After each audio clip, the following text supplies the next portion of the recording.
അസ്സലാമു അലൈക്കും വറഹ്മത്തുള്ളാ. എന്താണ് ഉളഹിയ്യത്ത്? ഉളഹിയ്യത്തിനുള്ള തെളിവ് എന്താണ്?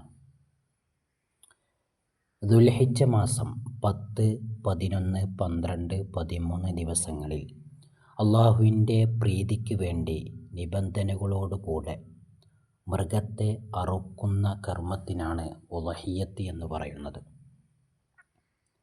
വിശുദ്ധ ഖുർആനിൽ സൂറത്തുൽ കൗസറിലൂടെ ഉളഹിയ്യത്ത് അറുക്കാൻ, ബലികർമ്മം നടത്താൻ നബി സല്ലല്ലാഹു അലൈഹി വസല്ലമ തങ്ങളോട് അല്ലാഹു തആല പറയുന്നുണ്ട്.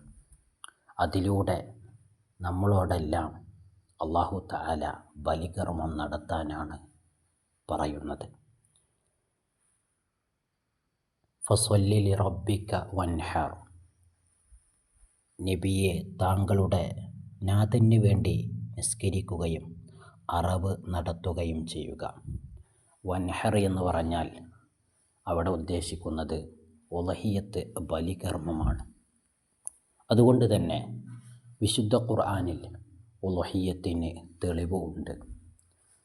മാത്രമല്ല നബി സല്ലല്ലാഹു അലൈഹി വസല്ലമ തങ്ങൾ 100 ഒട്ടകത്തെ ബലികർമ്മം നടത്തിയിട്ടുണ്ട്.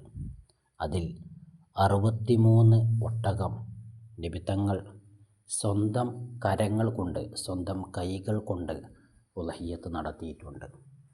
ബാക്കി 37 ഒട്ടകം അലി റളിയല്ലാഹു അൻഹുവിനെ ബലികർമ്മം നടത്താൻ ഏൽപ്പിച്ചു. അതുകൊണ്ട് തന്നെ ബലികർമ്മത്തിന് ധാരാളം തെളിവുകളുണ്ട്. നബി സല്ലല്ലാഹു അലൈഹി വസല്ലമ തങ്ങൾ, അതുപോലെ മഹത്തുക്കളായ സ്വഹാബാക്കൾ, തുടർന്ന് വന്ന താബിഈകൾ എല്ലാവരും ബലികർമ്മം നടത്തിയിട്ടുണ്ട്. ബലികർമ്മം നടത്തുന്ന മൃഗത്തിന് ധാരാളം നിബന്ധനകളുണ്ട്, പ്രത്യേക നിബന്ധനകളുണ്ട്. ആ മൃഗത്തിന് ന്യൂനതകൾ ഉണ്ടാകാൻ പാടില്ല. അത് നിബന്ധനകളിൽപ്പെട്ട പ്രധാനപ്പെട്ട ഒരു നിബന്ധനയാണ്. ന്യൂനതകളില്ലാത്ത നല്ല മൃഗമായിരിക്കണം. വിശുദ്ധ ദുൽഹിജ്ജ മാസം അടുത്തു വരുമ്പോൾ, ദുൽഖഅദ് കഴിഞ്ഞാൽ ദുൽഹിജ്ജ മാസമാണ്. ആ ദുൽഹിജ്ജ മാസത്തിലാണ് ബലിപെരുന്നാൾ.